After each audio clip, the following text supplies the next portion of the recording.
नमस्कार। आज के इस खास विश्लेषण में आपका बहुत बहुत स्वागत है।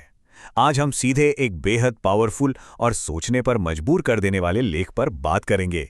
शहबाज अहमद का लिखा बुक ऑफ किसान। इस चर्चा में हम पूरी तरह से निष्पक्ष रहकर समझेंगे कि कैसे ये लेख आधुनिक अर्थशास्त्र, मजदूरों की स्थिति और हमारे समाज के उस अदृश्य आधार की पड़ताल करता है जिस पर हमारी पूरी दुनिया टिकी है। लेखक ने आर्किटेक्चर यानी वास्तुकला के एक कमाल के उदाहरण के जरिए अर्थव्यवस्था की जो तस्वीर खींची है ना, वो वाकई चौंकाने वाली है। तो चलिए बिना किसी देरी के इसे डिकोड करते हैं। चलिए बात शुरू करते हैं लेखक के इस कमाल के और गहरे रूपक से। सोचिए, किसी भी बड़ी इमारत की मजबूती उसकी नींव के पत्थरों पर टिकी होती है, लेकिन चमक हमेशा शिखर की ही दिखती है। ये लाइन एकदम सीधे उस अदृश्य मेहनत की तरफ इशारा करती है जो हमारे इस मॉडर्न समाज को संभाले हुए है। हम और आप रोज बड़ी बड़ी इमारतें और विकास की चकाचौंध तो देखते हैं, है ना? लेकिन अक्सर उन हाथों को भूल जाते हैं जो जमीन के नीचे इस पूरे भारी भरकम ढांचे का वजन उठा रहे हैं। इस पूरी चर्चा को बेहतर ढंग से समझने के लिए हमने इसे 5 मुख्य हिस्सों में बांटा है। पहला है नींव के पत्थर बनाम शिखर, दूसरा श्रम का विरोधाभास, तीसरा व्यवस्थागत विफलताएं, चौथा लोगों से ऊपर मुनाफा और आखिर में एक सच्चा आईना। तो आगे बढ़ते हैं हमारे पहले हिस्से की तरफ, नींव के पत्थर बनाम शिखर।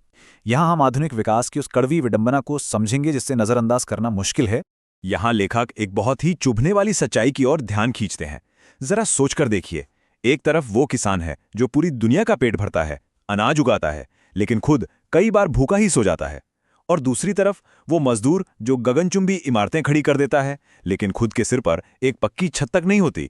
ये वाकई एक बहुत ही दर्दनाक विरोधाभास है।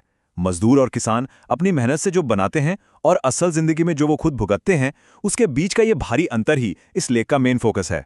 लेख में इस बात पर बहुत जोर दिया गया है कि जो हमारा ये आर्थिक पिरामिड है ना, उसका सबसे ऊपरी हिस्सा पूरी तरह से मजदूर वर्ग की मेहनत पर ही टिका है।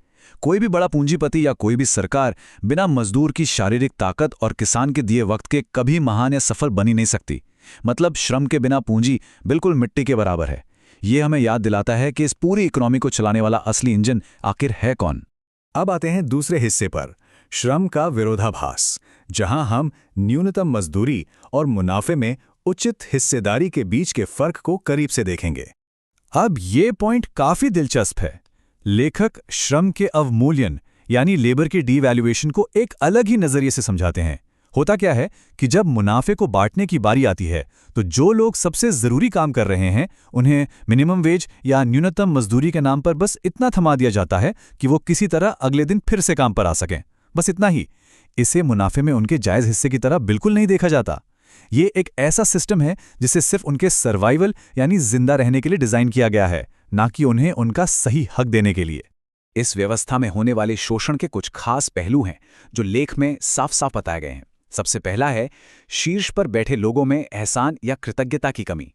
वो अक्सर उन कंधों को भूल जाते हैं जिन पर खड़े होकर वो इतनी ऊंचाई तक पहुंचे हैं। इसके बाद आती है सोशल सिक्योरिटी यानी सामाजिक सुरक्षा और सम्मान की भारी कमी। मजदूरों को उनके बुनियादी अधिकारों से दूर रखकर उनका खुलेआम आर्थिक शोषण होता है।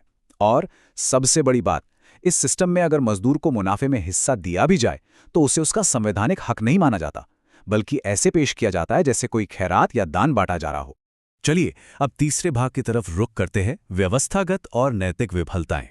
यहां हम संसाधनों के उस बंटवारे पर बात करेंगे जो बिल्कुल भी समान नहीं है। इस गैर बराबरी को समझाने के लिए लेखक ने ट्रेन यात्रा का एक एकदम सटीक उदाहरण चुना है। देखिए, एक तरफ तो हमारा लग्जरी इंफ्रास्ट्रक्चर है, जैसे वंदे भारत ट्रेनें जो अपर क्लास को एक शानदार प्रीमियम सफर का अनुभव देती है। बहुत अच्छी बात है। लेकिन वहीं दूसरी तरफ अगर जमीनी हकीकत देखें तो मजदूर वर्ग आज भी ऐसे हालात में सफर करने को मजबूर है जहां ना तो कोई सुरक्षा है और ना ही कोई गरिमा। ये कॉन्ट्रास्ट हमारे सामने संसाधनों के बंटवारे की असली तस्वीर पेश करता है। इस बात का सीधा सा तर्क ये है कि अगर देश में विकास हो रहा है तो उसका फायदा सिर्फ ऊपर के कुछ लोगों तक ही सीमित नहीं रहना चाहिए। एक आदर्श देश का मतलब ही यही है कि जैसे जैसे देश अमीर हो रहा है वैसे वैसे समाज की सबसे निचली सीढ़ी पर खड़े इंसान का लाइफस्टाइल भी बेहतर होना चाहिए। अगर ऐसा नहीं हो रहा तो फिर उस विकास का असल में कोई मतलब नहीं रह जाता। अब हम चर्चा के चौथे पड़ाव पर हैं, लोगों से ऊपर मुनाफा। इस हिस्से में बात की गई है कि कैसे इंसानियत का बाजारीकरण हो रहा है। यहाँ लेखक ने एक ऐसी कड़वी सच्चाई सामने रखी है जो हमें सोचने पर मजबूर कर देती है। आज के समय में किसानों और मजदूरों को इंसानों की तरह देखा ही नहीं जाता। उन्हें महज एक रिसोर्स या संसाधन मान लिया गया है जिसका काम सिर्फ आर्थिक मुनाफा कमाकर देना है।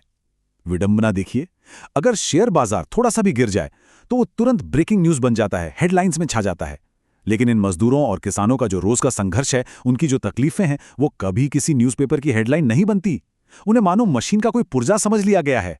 और यही स्थिति लेखक को समाज के सामने एक बेहद अहम सवाल उठाने पर मजबूर करती है।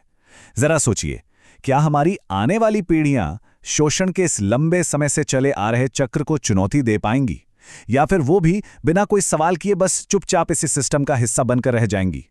ये सच में हम सबके लिए एक बहुत ही गहरा सवाल है। और अब हम पहुंच गए हैं अपने अंतिम भाग पर, एक सच्चा आईना। आइए देखते हैं कि एक वाकई सभ्य समाज की मांगें क्या होनी चाहिए। तो फिर इस सिस्टम को सुधारने का रास्ता क्या है? लेख में इसके लिए 3 बहुत ही स्पष्ट मांगें रखी गई हैं। पहला, गरिमापूर्ण सफर का अधिकार। यह अधिकार किसी के बैंक बैलेंस के आधार पर नहीं, बल्कि देश का नागरिक होने के नाते मिलना चाहिए।